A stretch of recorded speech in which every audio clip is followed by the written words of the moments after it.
Welcome to the inaugural Women of Excellence Speaker Series. The topic today is Embracing Diversity, Equity, and Inclusion, a conversation with dedicated champions. My name is Karen Renfro, and I'm thrilled to be your co-host to this special event.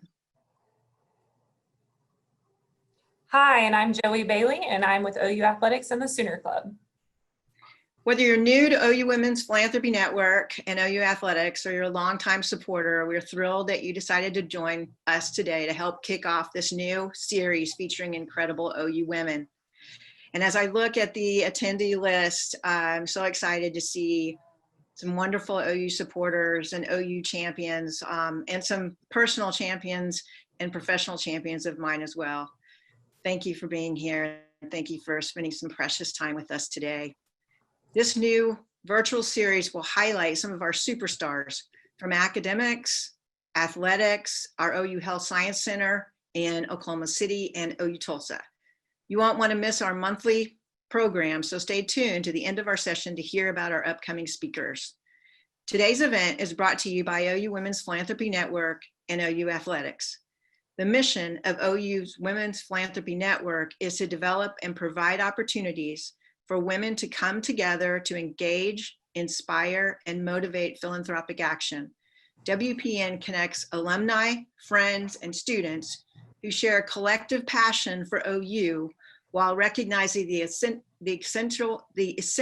and crucial role that women play in the university's success.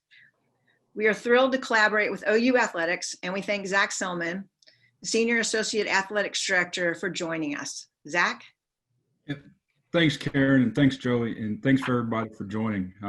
Just on behalf of our athletics director and our entire athletics department, we couldn't be more excited to be a part of this, and such a great initiative, not only to celebrate a lot of our fantastic student athletes, our coaches that we represent, but also our staff, and really excited for everybody to hear from Dr. Dolores Christensen later today. It just truly shows how inspirational and important women are in the fabric of everything that we do when we try to empower, uplift, and inspire. So again, we couldn't be more excited, couldn't be more passionate about being part of the solution, be part of the change that we all know that we need. And as a father of two young girls, the future is bright, but know that we've got a lot of work to do, and we'll continue to do that work as much as we can. So thanks for letting me be on. Thanks, Zach, and we are sure thinking of you, your staff, and those special student athletes who are just trying to be safe and healthy right now, and fingers crossed for some OU football. Today, we are thrilled to introduce two outstanding members of the OU community. Welcome, Dr. Hypolite and Dr. Christensen. Before we begin, we would like to share a few things about each of you to the group. This January, Dr. Belinda Higgs Hypolite joined OU as the Vice President for Diversity and Inclusion and Chief Diversity Officer. Dr. Hypolite has spent her career focused on social justice issues plaguing faculty, staff, and student success. Throughout her career, Dr. Hypolite has passionately advocated for the voiceless through her work in diversity education and oppression reduction. As a social justice advocate and educator, she believes that access to education is a right, not a privilege. Dr. Hypolite moved from Norman from Orlando, Florida. Now introducing Dr. Dolores Christensen. She is a licensed psychologist and the Assistant Director of Psychological Resources for our OU student athletes at the University of Oklahoma. Within PROS, which is our psychological resources for student athletes, Dolores works directly with OU student athletes, coaches, staff, and with the mental health and performance psychology needed for these OU athletes and teams. Dolores is also the chair of the Athletics Department's Diversity and Inclusion Subcommittee, which aims to provide year-round diversity and inclusion education programming to coaches and staff. Thank you so much for making the time to visit, each of you. We are excited to get started. So starting with you, Dr. Christensen, tell us how you became interested in your area of expertise and why OU? Yeah, thank you so much to everybody for the invitation to be here with Dr. Hypolite. It's an honor. She does great work on our campus. I'm excited for our conversation today. I think in just briefly talking with her going into the meeting today, we really wanted to frame our conversation by acknowledging what is going on nationally in our country, but in particular in the past few days up in Kenosha, Wisconsin. This has impacted our student athletes, our students on campus in various ways. And for the white identified folks on the call, and I'll be talking about some of our initiatives in athletics later, but I really implore the white identified folks on the call to take a critical lens to the conversation that we're going to be having today, and to really insightfully about how each of us can be positive advocates in our communities, and especially with other white people, to develop more sincere and genuine anti-racist practices in everything that we do. I just wanted to start with that. To answer the question, OU is a dream job. I feel really lucky that my first sort of grown-up job is here at a place that values mental health and sports psychology so deeply. I was a student athlete. I played volleyball in college, and I was the typical student athlete that overanalyzed everything, you know, probably to my the detriment of my performance. And I had the good fortune to have coaches that were very psychologically minded and would talk about this thing called sports psychology. And so when the time came to be done with my undergrad, kind of felt that there was more for me to learn. So pursued graduate education first in sport and performance psychology at the University of Denver, and then on to get my doctorate in counseling psychology with a concentration in athletic counseling from Springfield College in Springfield, Massachusetts. Did my internship and postdoctoral work at UC Davis. I am a California girl born and raised, and so it was nice to go back there to do some additional clinical training in both eating disorders and sports psychology. And then I had the great fortune to join the OU staff in the fall of 2018. And one of the things we're really proud of in OU athletics is that OU was the very first athletic department in the country to hire a full-time licensed psychologist employed by athletics with an office in athletics, specifically to serve the mental health and performance psychology needs of our student athletes. We are currently one of the largest staffs in the country, so we have 3 licensed providers. We also are hiring a fourth, and Dr. Chantel Green will be joining us next fall, which we think really speaks to the commitment of athletics to our student athletes' mental health, to bring somebody new on in the midst of, you know, financial difficulties because of COVID. And so we feel really excited to add her to our staff. And then we also have a doctoral internship training program that I'm the training director of, where we're training the next generation of sports psychologists. And so we have 2 of those with us each year. So when Chantel comes, our student athletes and coaches and staff can work with 6 different providers based on their needs, their clinical concerns, background preferences. And that is something where we feel like OU athletics is really sets the gold standard for that across the country. And we've been used as a model. So for me, knowing that sports psychology and particularly college athletics is where I want to be, there's no other place to be but OU. You're right. And that is so true. The resources dedicated to that, it's certainly tremendous. So Dr. Hypolite, what about you? What brought you to OU and to your area of expertise? First, good morning to everyone, and good afternoon, and thank you for joining us. And I'd like to thank Dr. Christensen for acknowledging the state of affairs in our country today. I think that we would be remiss if we jumped into this Women of Excellence series without acknowledging that we have a lot of pain, a lot of unsettled communities that are with us. And I think it's important that we acknowledge that, and that we also lean in to figure out how we can lend our voices to helping bring our communities and our country and our campus communities together.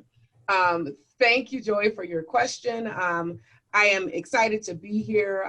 I always like to start by sharing a little bit about me and my journey into higher education. I grew up in a small farming community in the Boot Hill of Missouri. I watched both of my parents work very, very hard. I always like to say that you come from a family that had enough, more than enough, or less than enough. And I can honestly say that my parents grew up in households where they had less than enough, but they worked very, very hard to provide enough for me and my siblings to be able to thrive and survive in this world. And so both of my parents were advocates. My father is a pastor, and he has always been engaged in the community. My mother is deceased, but before she passed away, she was the first African-American councilwoman elected to our city council in our small town. And so she was involved in politics and in education, also a pastor's wife and a mother.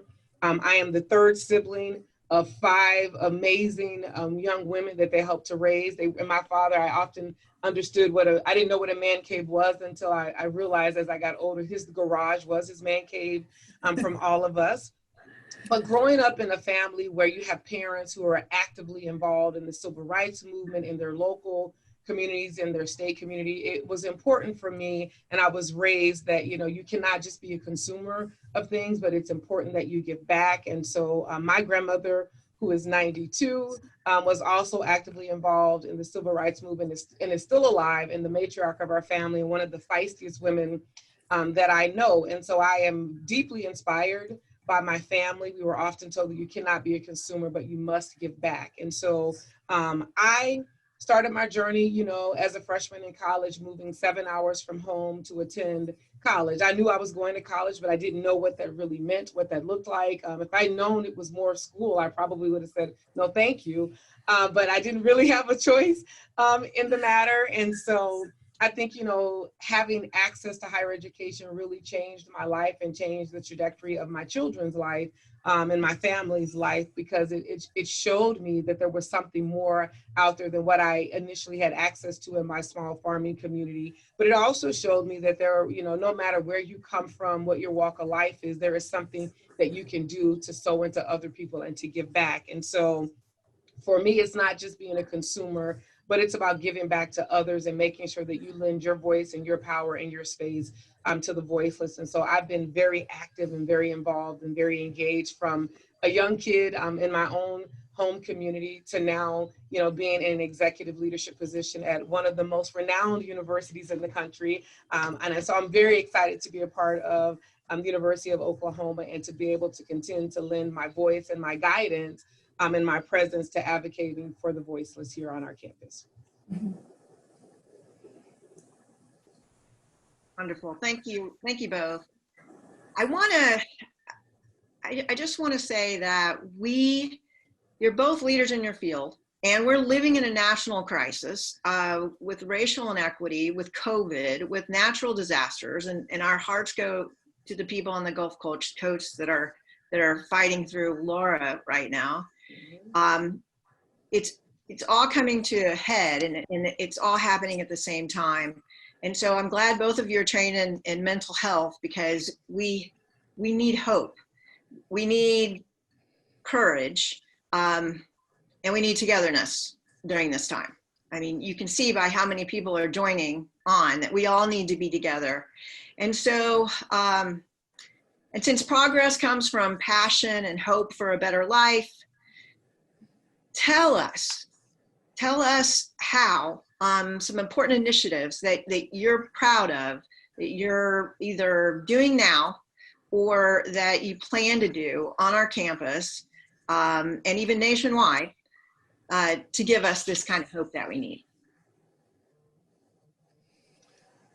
So I'll jump in first, I guess. I will say that, I've been a part of the OU community for 7 months, and I kind of hit the ground running. I knew that there would be work that needed to be done on our campus, but in the spirit of being fully transparent, I don't think I had any idea of what I was actually walking into. You interview for a position, you aspire to be able to implement change and to encourage the heart and make sure that the heart and mind are operating in a level of congruency, because oftentimes, our head can tell us that we need to do one thing, but our heart can be someplace else. And so for me, I really feel like it is important that we are talking about, advocating for women, advocating for communities and things of that nature. I grew up in a family full of very inspirational, very dedicated Black women. And so, I entered this conversation from a very different set of lenses, because there's a lot of intersectionality to my identity. I'm a Black woman, but I'm also a woman, right? And so I think it's important to acknowledge that. And so I think that, it's important for women to find their voice and lend their voice to whatever setting they are in ways that I try and advocate and to support women in various spaces is that, you know, I serve as a mentor, I serve as a coach, but I also try and create spaces where women can be their authentic selves. And I think oftentimes we are labeled. I know that for Black women, we are labeled as sometimes angry or aggressive or standoffish. And I know I've also often heard women referred to as emotional and very dramatic and things of that nature. But I often think that those are the characteristics that make us very effective in being able to lead through change and lead through crisis and to be able to nurture, but to also lead, because I think that those are, it's important to have harmony in your life. And so for me, I try to sow into women by encouraging them to find their voice, to speak up, to not pull back, to lean into who they are, to not feel like you have to change who you are to be effective as a leader or to be present in a boardroom or in a classroom or just, you know, hanging out with your group of friends. And so ways in which I am trying to lead is, you know, we have work to do on our campus. And so, you know, we will be unfolding a lot of new training, a lot of new workshops, a lot of new faculty staff series that will happen on our campus this semester. And I'm encouraging, you know, women as well as men to lean in to figure out, you know, what do I know, but also what don't I know in this space as well. And I feel like we have to encourage each other, and we also have to lend voice and to hold space for each other, because oftentimes, you know, we're not given an opportunity to speak up. And so I think that we have to find those opportunities and create those opportunities, and then to also create space for other women to be able to have a presence in the space as well. Dr. Yeah, retweet. I think that's what the kids say, right? Love everything that is happening on campus. And I think something that in athletics I've been especially proud of is how much we've tried to be more reaching across campus to execute some of our projects. And I'll be the first to admit that athletics is an easily siloed place. As Joey mentioned, we're very well resourced. We are very, very privileged in that way, and it would be easy to keep things in-house. But some of the things I'm most proud of that we've done in the last year or so have been around collaboration and bringing people in. And so I actually wrote down some things I didn't want to forget. But probably the three things I want to highlight, first and foremost, is the formation of our diversity, equity, and inclusion subcommittee that did not exist before Armani Dawkins, who is our senior associate athletics director and chief of staff and administration. She came to campus in 2018. I think we started like within a week of each other. She started the committee, and it has become such a hub of knowledge and energy and resources for us to then do some of the things that you heard Dr. Hypolite describe around monthly trainings, especially in COVID. Our coaches were not able to coach or recruit. And so for better or for worse, they were a captive audience for us. And so we were gonna do as much training as we could and put on monthly series and just various aspects and dimensions of DE&I work that we know our student athletes share with us through one avenue or another, that they would love for their coaches or their staff in the department to be better with, to have more knowledge, more self-awareness on. And so the initial series we put on from, I guess, April, by the time we kind of got it up and running after, you know, the wildness of March. But between April and June, we had more than half of our team sent at least one of representative from their staff to all trainings. And then we had 4 head coaches who attended all trainings themselves. And so we saw that there's a hunger in athletics to learn and to be better for our student athletes. And some of the things we've been most proud of is that collaboration. So we had Erin Simpson from the GEC here on campus come in and do a 2-part training on how to better support our queer identified student athletes. And Erin, if you're listening, you're incredible. Erin also became a partner for the DEI subcommittee when we wanted to put out a graphic for Pride. It was the first time that OU had put out a graphic acknowledging Pride Month in June. The DE&I committee, we could have just made it up, right? Slap a rainbow on the OU logo and we're good to go. But we thought, hey, we have this campus partner, Erin and her office and her staff, they're the experts. Got a meeting with her and our graphics staff, made a beautiful logo that hopefully many of you saw and retweeted, shared, did the social media thing. And that we're better for that because now we have Erin that we can collaborate with, and we're going to continue to do that going forward. So I'm really proud of the way the DE&I subcommittee has, one, we've grown a lot. We have coaches involved, staff members. I know some of our staff are on the call. And the work that we've done has been really wide ranging, and we're not done yet. We have a big plan going forward that we're excited to share with our community here in the coming weeks. From the student athlete standpoint, it's obviously a big focus of my work. on the student athlete side of things has been in our creation of what they've called our Athletes United meetings. So following the multiple incidences of blackface on the OU campus in early 2019, our student athletes told us that they need a space, especially our Black identified student athletes and student athletes of color. So we formed what are essentially kind of community groups, community spaces for women of color, men of color. And then we also, there's an understanding where we need to be beyond that, and we need to also engage our white identified student athletes into more allyship and anti-racism knowledge areas, practices. And so those three groups, the white allies, women of color, men of color, form our Athletes United subgroups. And to see those grow over the last year, the community that creates for those student athletes who may not have teammates that look like them, roommates that look like them, may have a passion for social justice, but don't really know what to do with it, to create that hub for them and to watch them flourish in that space has been really rewarding, because our student athletes are incredible. And I think sometimes they're reduced to what they do on the field or on the court. And here we saw them, be huge leaders across campus, within our department, within their teams. And it was such a privilege to be able to witness that. And we have a ton of amazing facilitators in the athletics department that are kind of mentors in that space. So to see those connections, that collaboration happen has been really exciting too. And then the last thing I want to share that I'm proud of is our anti-racism book club that we started for staff over the summer. Joey was a participant in that. And that was in collaboration with Dr. Kirsten Heckstrom, faculty member across campus, and Sarah Grummert, who is a PhD candidate at University of California, Riverside, but an OU alum. And we had our OU staff say, we want to learn more about anti-racism. How can we do that? So we put on a 5-week series, and we're going to be doing it again in the fall and opening it up and extending it, and looking for ways that it's not a checkbox. We did it, now we know, but we need to continually attest and attune to how we can be better and do better. And so we're really excited for the ABC fall edition to share that with even more athletic staff as well. Dr. Christensen, thank you so much. I was a part of that, as you mentioned, and you all did a tremendous job. It was excellent. So Dr. Hypolite, would you mind just describing some of the programs that you're working on and you and your staff are initiating at this time?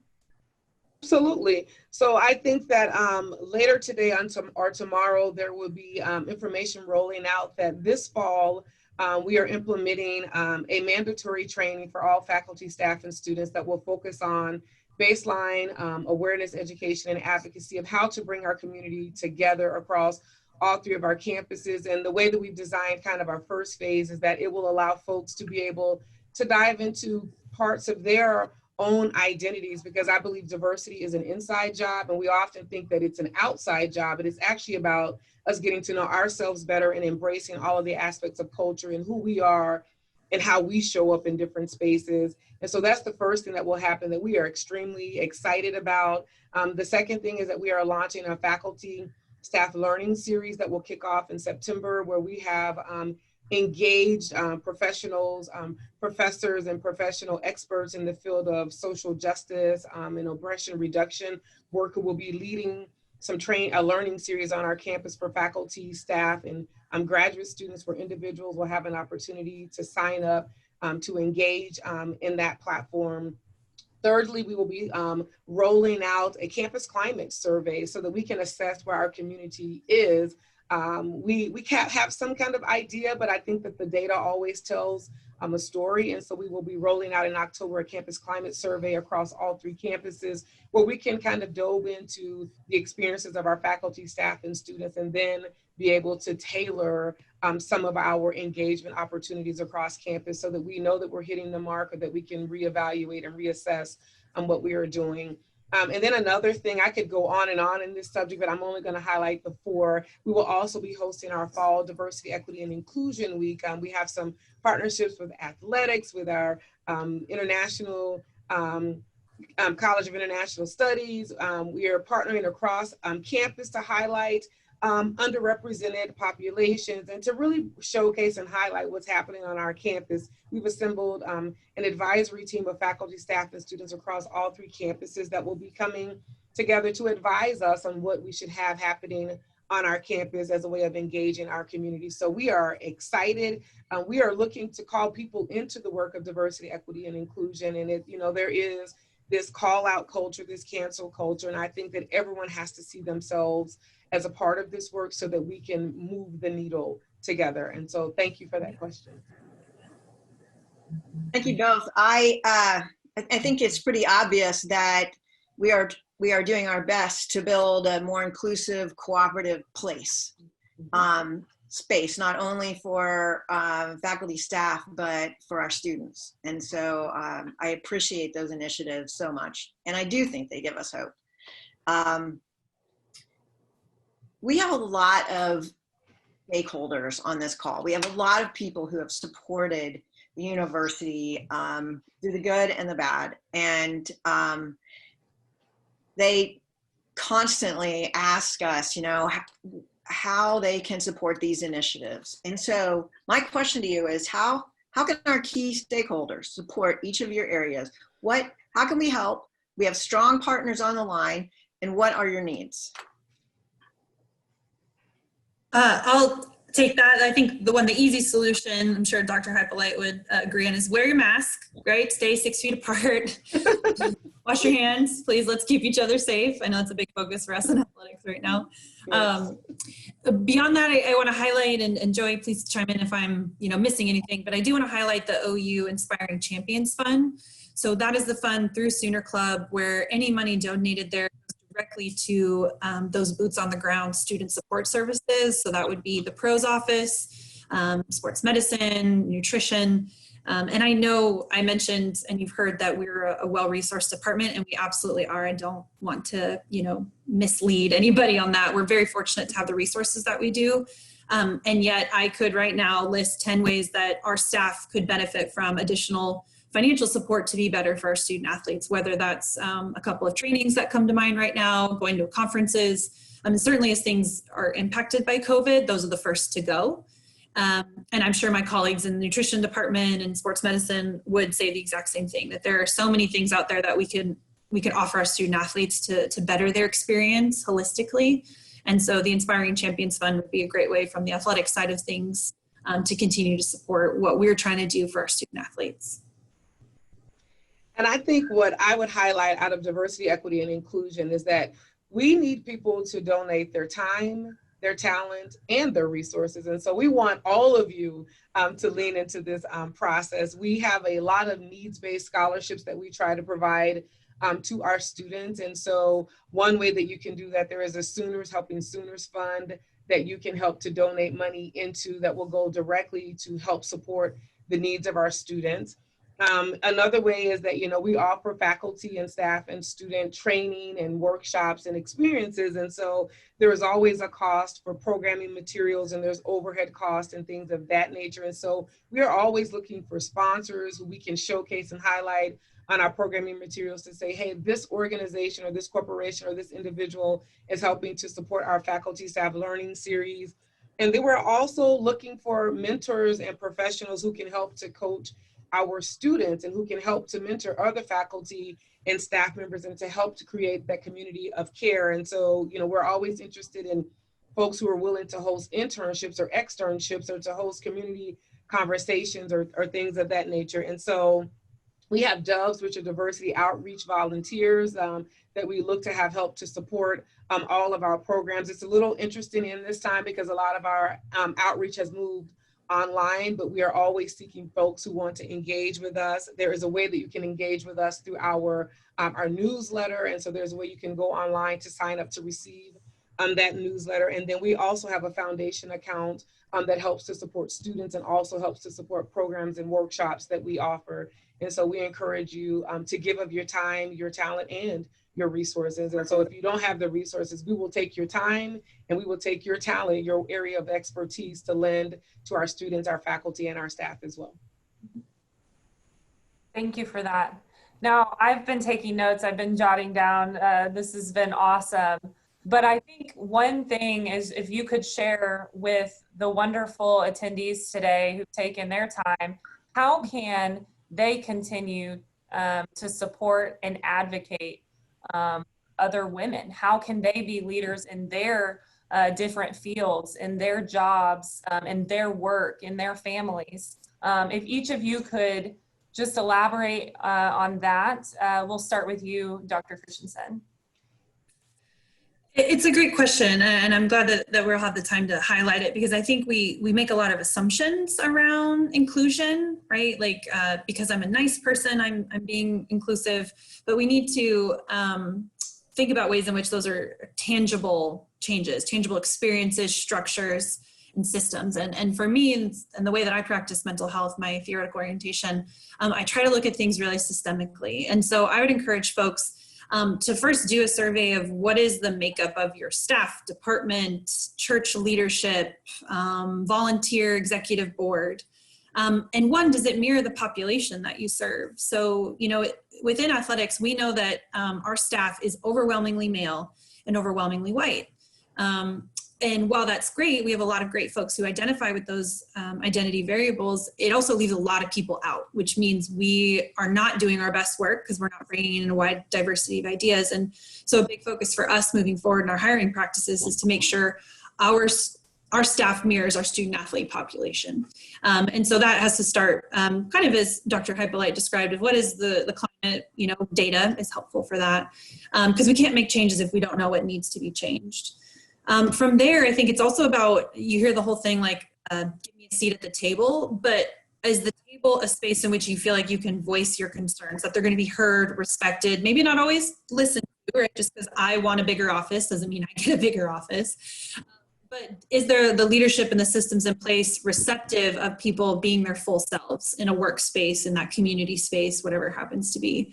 And oftentimes I think for women, we find that and other people with marginalized identities, that it's not. It's sort of, you're conveniently allowed to be yourself when it's appropriate or easy for those in power or in charge. And so, what are the systems that you have in place? Are there resources and community gathering abilities to bring people together to build connection with one another? So within athletics, we have a group called The Collective, which is especially for our female identified staff members. And kind of like Dr. Hypolite mentioned, it looks differently in COVID, but previous to that, we had twice a month where women from across the department could come together and just get to know one another, because maybe you're the only woman in your department, or you didn't realize there was somebody else who looks like you or identifies like you, and now you have that increased sense of community.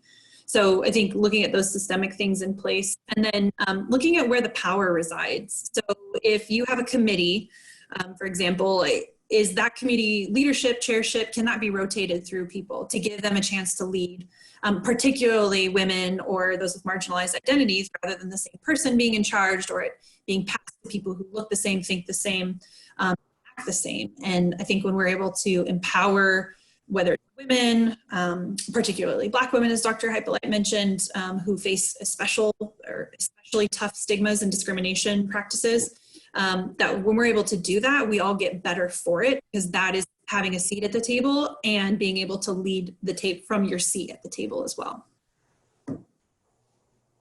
And I'm just going to jump right in, because I think that Dr. Christensen hit it right on the head. I think first, it is so important that you recognize your sphere of influence. And so oftentimes we want to put the onus on the people who have the titles. And I say to my team that everyone can lead, and it does not matter what your title or what your position is. Whatever position you are in, whatever role you are in, you have a responsibility to show up and own it, and to work to create spaces and to influence processes and systems that you might know that are in place that are oppressing others. And again, I've pointed out that it is important to look at who is at the table, but it's also important to look at who is not at the table. What voices are missing?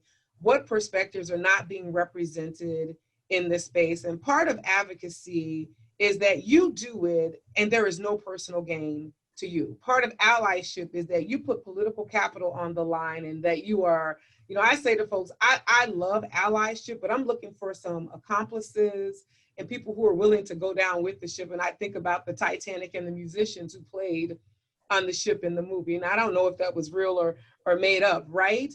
But I think that they were so committed to trying to make sure that people were comforted, that they were willing to go down with the ship while maintaining their position. And so I think that it is important that you have to be willing to advocate for the voiceless without having anything personal to gain from that. And that might seem really, really Weird, right? But that's what allyship is about. And that is what creating more inclusive spaces is about, is that it's not about me personally gaining something, but it's about me lending my voice and advocating for someone else. And so I like to use acronyms to try and capture a moment. And so I often say, you know, as a woman trying to influence and impact other women, that I think we have to be willing to be daring. And I'm going to walk you through what that means from my perspective. To be daring, it's spelled B-E, so I'm going to start with that. The B is that you have to believe in yourself, and you have to believe in others. And it's not enough to think that my perspective is the only perspective that's valued here, but how do I invite other perspectives into this conversation? The E and the B is for engage in the process. Oftentimes as women, we think, oh, I need to sit back and listen, but we have something to say. And so we need to be willing to engage and lend our voice to this process. The D is for dreaming out loud. I think oftentimes we are afraid to share our dreams and our aspirations with others because we may not see someone else at the table that looks like us or that comes into it from our perspective or our worldview. But I encourage women to actually dream out loud and to say to folks, this is what I want to be. Before I became a vice president, I was really leery about saying to people, I want to be a vice president.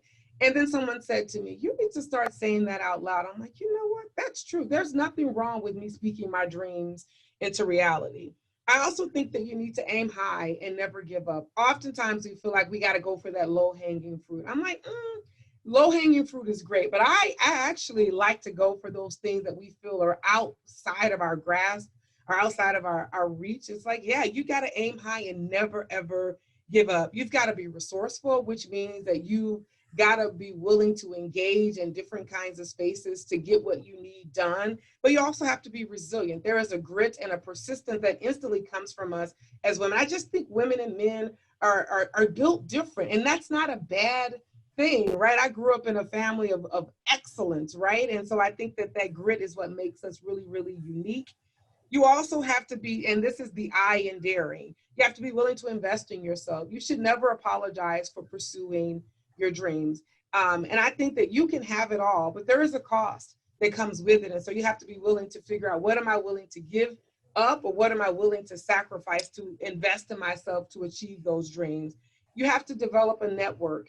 You have to develop a network that helps you navigate different systems. There are people who come into this space with different levels of experiences and different perspectives from different walks of life. And so you network so that you're able to better navigate those spaces. And then that G in daring is for grow. You have to grow, and then you got to go and get it, right? You can't wait for somebody to bring it to you, but you've got to be willing to lean in and just go and get it. So I encourage all of the women on this call to be daring, be willing to go after those things that are important to you, and be willing to not only create a space at the table, but reach back and pull somebody else to that table with you, because we all need each other in order to be able to navigate these spaces. And so for me, I always remember, you just have to be daring and be unapologetic for it. You know, sometimes people are like, oh, you're pretty direct. Yeah, sometimes you have to be, but I'm also really kind and I really care about people. And so I think that you have to be comfortable in your own skin and be willing to take you into whatever situation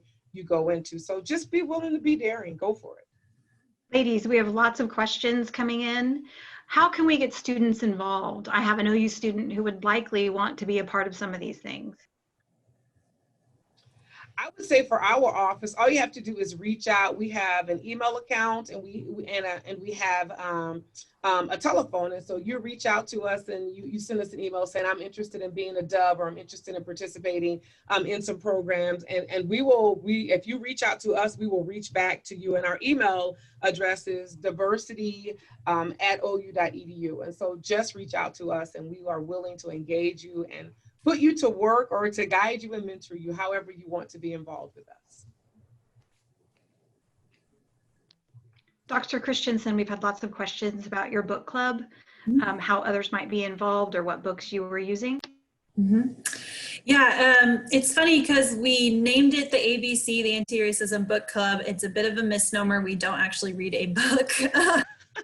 One, it felt like a lot of pressure, like what is the one book we want to start around, you know, teaching anti-racism, and there are all books have their flaws. So we, in true academic fashion, and if Kirsten was on the call, I know she would be laughing, but we assigned articles, videos, TED Talks, and it was sort of this multimedia experience because we also know people engage differently with learning materials. So some people really appreciate the visual of a TED Talk versus others really appreciate an Atlantic article.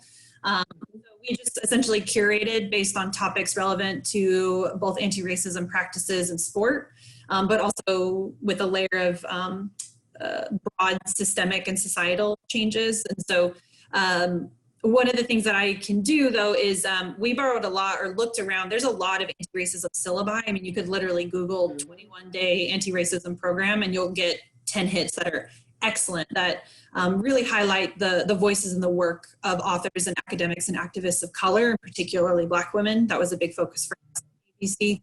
And so I know we were going to send out like a resource list, and I'd be happy to throw out a couple of those, and anything in that realm would be really worthwhile to engage with your own personal learning as well. Another question, what advice do you have for overcoming the phenomenon of silencing? How committed is OU to hiring women and people of color at the highest levels of leadership? So what I will say is that I really think that it is important to find your voice. And so if you feel like you are operating in a space where you are being silenced, I think that there are people who are in spaces of leadership who are responsible for creating an inclusive working environment. And so you need to be courageous enough to send an email or to reach out to whomever you are, whatever space you're occupying, to try and find a pathway forward and to make sure that you are not silenced and that you do have a voice. I am also in a position where I am serving our entire OU community. We have just released a new strategic plan that highlights 5 pillars that are critically important to us, and that is our pathway forward. And part of that, again, is that creating that sense of belonging and that emotional well-being, which is pillar number 4. And so I think that if you're in a space where you're feeling like you're being silenced, I think that it's important that you reach out to our area or other areas that you see as advocates to see how we can support you. And I would say that that our president is 100% committed to diversity, equity, and inclusion. And I know that this is one of his number 1 goals. And I know that he has surrounded himself with a very diverse group of individuals. And so I think the university is committed. Have we always gotten it right in the past? I don't think so. Is there opportunities for us to do it better in the future?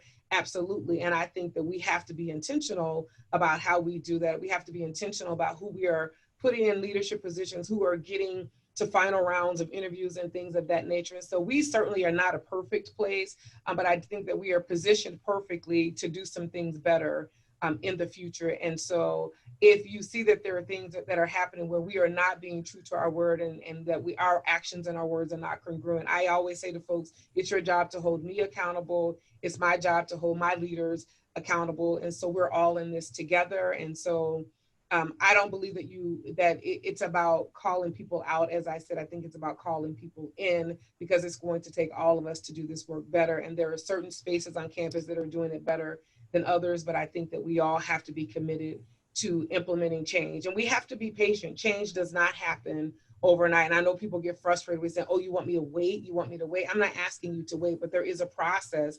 There is a change process that we all go through. And so I think that we have to be willing to honor some of those processes, but also holding people accountable while we are honoring the process of change that is currently occurring.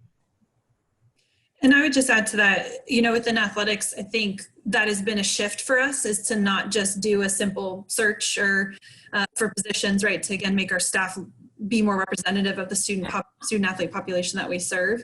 And part of that shift has been involving the Diversity, Equity, and Inclusion Subcommittee to serve as what are essentially like diversity ambassadors on all future search committees, where you don't need to be an expert in athletic medicine or, video editing, if say Sooner Vision is hiring, but you are there purely to look at the applicant pool and with a critical eye and be able to say, why was this person offered an interview and not this person? Their qualifications are exactly the same.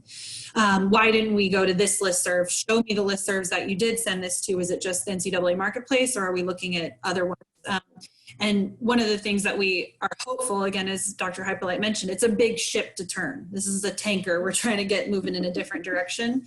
But those things really do add up. And I think without, naming, because I don't want to come across as tokenizing some recent hires, I think, tried to be more intentional with some recent hires, including senior staff, but all the way down again to the folks that are going to be interacting with student athletes on a regular basis, to be able to have a big word we use is intentionality. So to have more intentionality in onboarding folks who represent our Sooner Magic values, but can also bring even more to the table.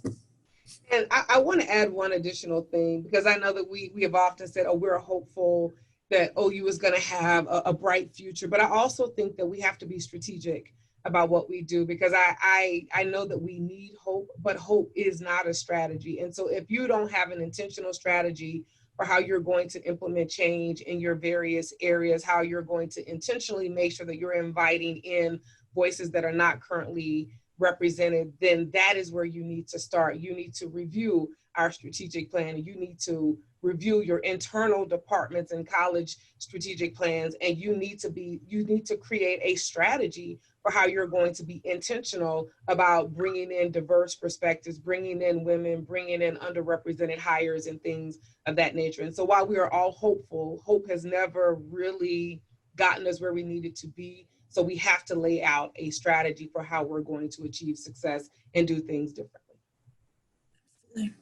There was a comment about the collective. Can you give us more information about the collective? Yeah, we stole that idea from campus. So Armani Dawkins, again, Senior Associate Athletics Director and Chief of Staff and Administration, she really early in her tenure here had gone to a campus.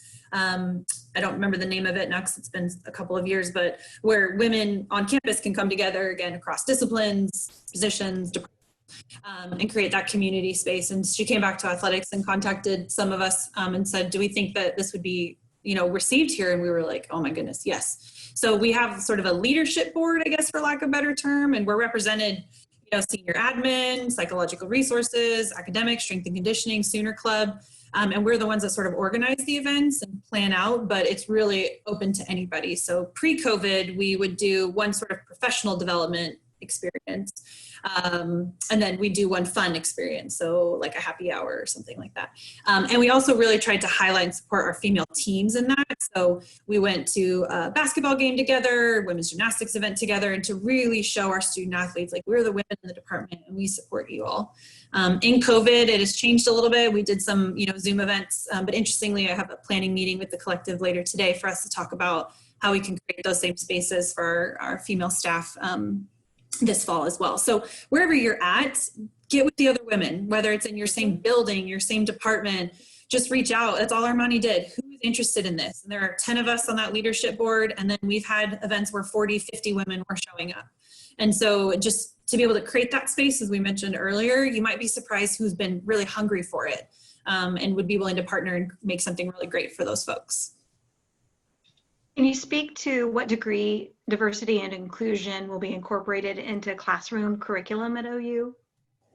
Great question. I can give probably high level points. I know that there is a new position that was created out of the Provost office that will be focusing on inclusive excellence. Dr. Jane Arangu was hired to help lead that. And so I know that the Center for Faculty Excellence will be doing some work and offering some workshops later in the semester that will help to provide faculty with some strategies for how to diversify their curriculum, how to create a more inclusive classroom space. But I also would say that you are certainly welcome to lift up any ideas that you have as well to those various spaces. And so we recognize that we have to work in the classroom as hard as we work outside of the classroom to create inclusive spaces around our campus. And so what might work in an engineering class might look very, very differently than what would work in a theater class or a business class or a journalism class. And so I think that each faculty member is going to have to show a level of investment in getting it right and being current and being relevant, doing their own work, looking, interrogating and scrutinizing their own syllabi to see, who am I lifting up as the researchers that are the experts in the field, and are there diverse voices and diverse perspectives? And so you don't need someone to lead you through your own self-interrogation about, have I done my part to make sure that this is an inclusive space. But there are going to be larger overarching resources that will be provided to faculty and staff. But I also said earlier, and I want to say again, that the work of diversity, equity, and inclusion often starts with a personal introspective look at ourselves and how we are showing up in spaces and how we are creating inclusive spaces based on our spheres of influence. And so while it is easy to point and say, you haven't provided me with the resource, we are an institution of higher learning. So we can all engage in our own research and our own personal learning to see how we can take personal accountability for creating those inclusive spaces ourselves. And then we can seek out help and support. If I don't know how to do it, I don't know of anyone who's turning away helping someone who is reaching out for help. And so while there will be spaces that are creating those resources, I also think that it's important to take personal accountability if you are a teacher or if you are a faculty member, or if you are a lecturer, in doing your own personal homework to see what you can do to make sure that your curriculum is diverse and inclusive, and to make sure that your space is inclusive, and that you are not calling out students or outing students in your course, but that you're calling them in and leaning into having an engaging relationship with them so that you can grow and learn together. And I often say, if you are teaching the way you were taught, you are probably already outdated. My daughter, who is 13, has been using a cell phone, which is basically a computer in her hand, since she was 9. And so I always say to her, Google makes everybody smart. There are resources that we can go to and avail ourselves to, where we don't have to wait for somebody to bring it to us. But part of engagement and part of that learning experience is that we are willing to lean in and do some of our own personal homework and research as well. And can I just jump in and echo what Dr. Hypolite mentioned? When we established the Anti-Racism Book Club for in the summer, and we're going to doubly emphasize it in the fall, this is not a passive experience where I am just taking in the information and I'm going, okay, that's cool. But it is very much an internalized interrogation of what have I been taught? How do I respond when a Black woman is being emotional in front of me? What stereotypes and biases am I applying to her? Where did that come from? And how can I do that differently from a more anti-racist lens? So even though Kirsten, Sarah, and myself are the facilitators, in our view, we create the framework. As Dr. Hypolite is mentioning, there's a framework there. But, and again, especially for the white identified folks on the call, the onus is on us to educate ourselves and to do that work, and to not go to our colleagues of color and saying, well, how can I be better? Google is free, as Dr. Hypolite mentioned. It's a dangerous place, so use wisely. It's okay to ask for resources, but in the ABC, we're not telling them what to think, how to think. We're saying, when did this happen for you? How do you see this occurring at OU? And getting our participants to do that critical thinking for themselves, because that's where the sustainable unlearning happens and sustainable changes can be grown from. On that note, another question. At OU and Arezzo, our study abroad center in Italy, we're doing a lot of work online with video editing and developing of social media initiatives. Do you have suggestions for how we can include diversity in social media and multimedia? I think that, there are a lot of things that are available to people. I think that, there's a lot of diverse TED Talks. There are a lot of diverse movies and films. There are a lot of diverse articles.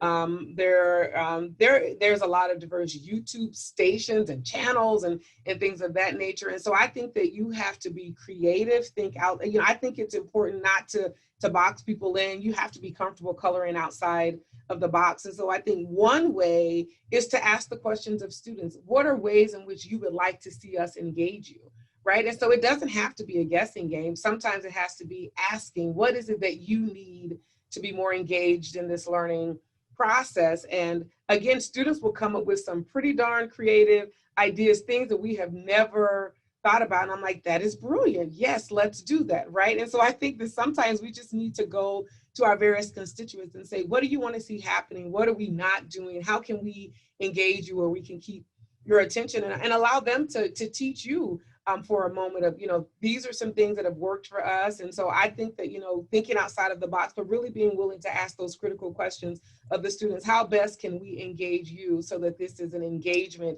experience versus, us just lecturing you or talking at you and things of that nature. It has to be interactional. It has to be transactional. And we all have to be willing to be vulnerable at times and to admit what we know and admit what we don't know as well. And so I think the best way to grapple that is to, just ask the question, how can we best serve you? And see what they say. And I might add, I used to be really embarrassed of this, but now I just own it. My introduction to anti-racism, and particularly the ways in which white women are complicit in white supremacy, was through Instagram. I was scrolling, I saw something, I read somebody's caption, and I was like, what, this is a thing? And since then, Instagram has been one of my greatest teachers for different social justice and racial justice educators who may also be faculty members or professors wherever they are, but also are not academics. And we need to recognize that higher education has a very long history of barring certain identities and people from higher ed. So I know, if my dissertation chair was here and he heard me talking about Instagram, he would, lecture me to no end. It's not empirically validated. It's not research. But we need to, again, have a critical lens of like, who gets to say what is right and not right? And for a really long time, it was white men who dominated academic spaces. And so Instagram has become this kind of, not underground, but an alternative way of folks being able to share expertise and do Instagram lives and run webinars and create programs to help educate folks. And so, particularly around anti-racism and unlearning white supremacy, go to social media. There's some really great things out there, and I would encourage faculty, anybody who's from a teaching kind of position to see how you can incorporate those things, support those educators, because it will enhance and diversify the conversations that you have with your students and your classes. Thank you. Well, our time has flown by, and we've enjoyed every minute. I know that I'm enlightened and inspired by you two. Before we close, I just wanted to give each of you, Dolores and Belinda, a chance to give some parting advice for this first Women in Excellence series.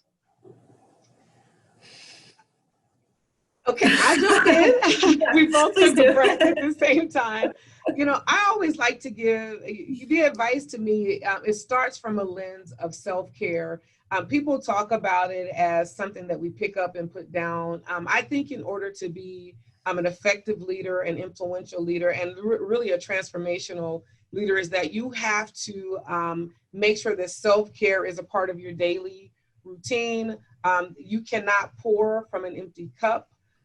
You cannot pour into other women if you are running on fumes yourself. And so I think that you need to make sure that you are surrounded by people who undergird you, who pour into you. And it's like, I talk about emotional piggy banks, and we often let people take withdrawals from our piggy banks, but we also have to have folks in our lives that will make a deposit into us, where they're not coming to us seeking something, but they're here to just check on us and to make sure that we are okay, and that they're making those deposits that we need. We know what happens if we continue to withdraw money from the ATM and we never make a deposit. We're on an overdraft, and there are high penalties that come with being in an overdraft. And for women, those penalties show up in the form of heart disease, and they show up in the form of stress and high anxiety and a lack of being able to sleep at night, and lots of mommy guilt and things of that nature. And so I think that we have to work to have harmony in our lives, and that we have to be willing to have that harmony and be willing to set boundaries for what that looks like for us. But I think that, because I feel like women are nurturers, not all women, but I feel like, there is a nurturing part of our personalities that we are often willing to give and not expect anything in return. And I think that it is okay to create boundaries where it's okay that you need to have somebody sow into you and to lift you up and to boost you up. And so my biggest advice is to make sure that you're not running around an overdraft. And with everything happening in our world, it's very, very, I am coming into a new, I'm like, it's fall semester. Where did summer go? Did we have a summer? And so I think that it's important that we do those control alt deletes, that we reset ourselves, that we reframe, reshape, and that we take the time to nurture and care for ourselves, because we can't serve if we're empty. And so my advice is that, surround yourself with good people. If you're the smartest person in your circle, get a different circle, right? So that you can be a part of the group that's on the receiving end and not always having to be the one to give, because it needs to be reciprocal. So find time to rejuvenate and refresh so that you can continue to lean into this work.